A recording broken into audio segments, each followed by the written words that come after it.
Hello, I'm just going to do a Bipolar Diaries number 7 now, I believe, 1-7. So I'm going to do one on something relatively constructive, I suppose, and about building self-sufficiencies and such. So this is going to be called Creating Meaning in Your Life with Bipolar Disorder, I guess. Approaches to dealing with the illnesses illness that is constructive and helps give you meaning and deal with all the shit that comes with having the illness, I guess, and basically the highs and the lows, etc. So, start off with the good part, as it were. So the hypomania and manic episodes, and then I'll do a bit of like very fast clarification for those terms. Mania is just like a really grandiose kind of fast processing, out of control behaviour mode basically. Rarely happens, thank God. I've only had about 2 or 3 really bad ones in my life. That's mania. Hypomania is a creative high, so it's actually quite constructive in a lot of ways, and if you know how to guide your way, you can navigate through hypomania to a degree, but it's a very you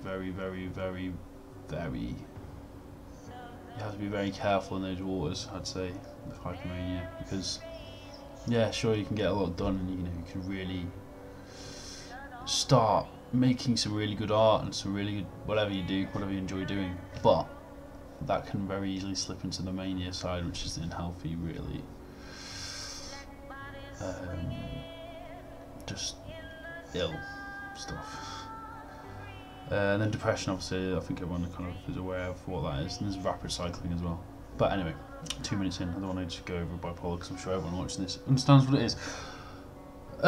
So creating meaning in your life as a bipolar person. So I'm going to deal with this with like a psychological perspective as well, so several different standpoints.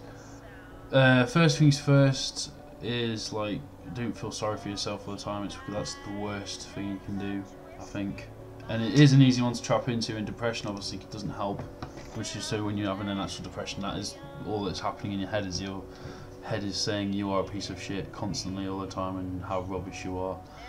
But you have to kind of subvert that voice or cancel it out by actually doing stuff, I guess. And it's always the hardest bit, is actually kicking that bastard into gear by proving it wrong. I mean, if anything, you've got to use that kind of that negative voice which is within yourself and which is part of yourself. You can't ever get rid of it completely, but the way to cancel it out is to actually challenge it. I mean, I would see it like a dragon in some ways. Like I had an English teacher who actually used to go on about this. I had to have special English lessons for some reason. I don't know why. I'm really good at reading and stuff now, but when I was in primary school, I had to have special lessons for reading and stuff. And I can remember reading this story about the dragon in a cave. I don't know if it's maybe I had real trouble with reading. I don't know why, and writing, but I had special lessons and stuff. Yeah, and then there's a story as well about like the dragon in the cave. I don't know why I'm using this analogy, but it's kind of stuck in my mind for some reason. Get strangely emotional for some reason. I don't know why. Okay, so well, anyway, creating meaning. So figure out what you enjoy doing, what you people can externally outside realise that you're talented at doing as well, and develop that. Basically, work on those things. Feel proud of what you've done, achieved in life. Like for me, it's painting, a bit of game design, writing, a bit of poetry, share that stuff with people.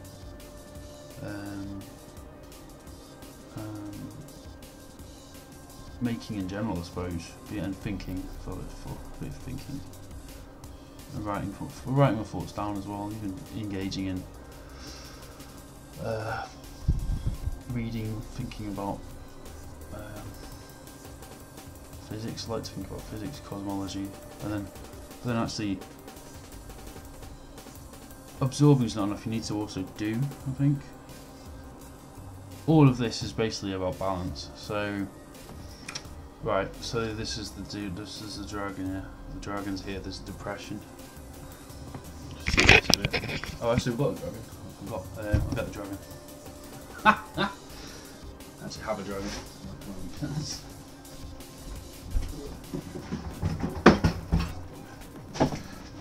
So there we go. Got the dragon here. This is one of my mates. His friend who died actually. Those dragon. So this is the beast that drives. So I'll give it a name. Jimbar. Jimbar is the beast that drives. Jimbar is the depression.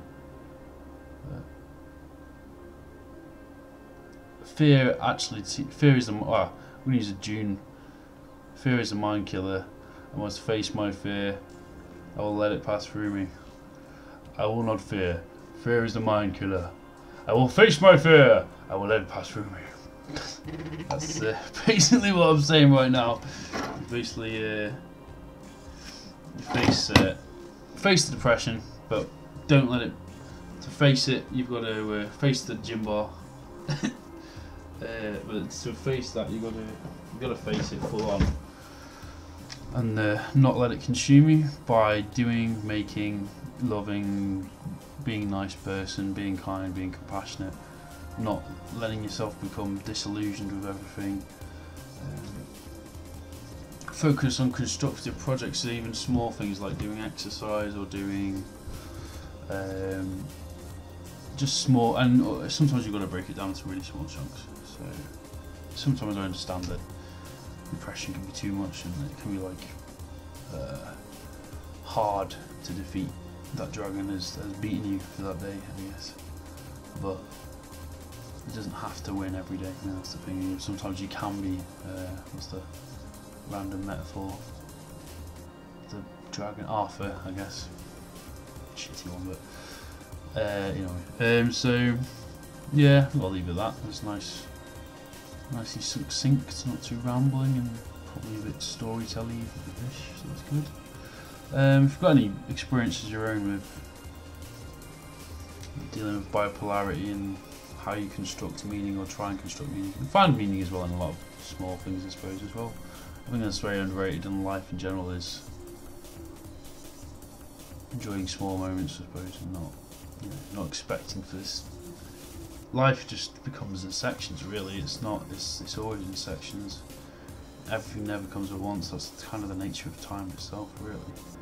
If everything happened at once, then you'd be God, and by definition, a human being would not be able to deal with that, because you wouldn't be human, you'd be God. Obviously, it's different. Divinity and humanity is very separate concepts. I mean, arguably, we created divinity as a method of understanding that which we cannot understand, which is infinity, probably. And I'm talking about cosmology and physics and stuff. So, anyway, and as an example, that's my, like I said, those are my interests. Those are things I'm somewhat good at. So part of developing confidence is just like I was doing there, is just kind of like, because a lot of people sometimes, it's not so much these days now. I'm 31, but people in the past will often, you're a geek, blah blah blah, and it's the whole thing's like, well, yeah, and it's become proud of it. Anyway, I need to shut up now. I've gone on for 10 minutes. So I hope it's been useful for anyone. If you want to leave me any comments, please do so. And I want these videos to help people really in some way. That's why that's the only reason I do them. It helps me as well, just collate some thoughts together even. And yeah, so goodbye. I hope that is helpful in some way.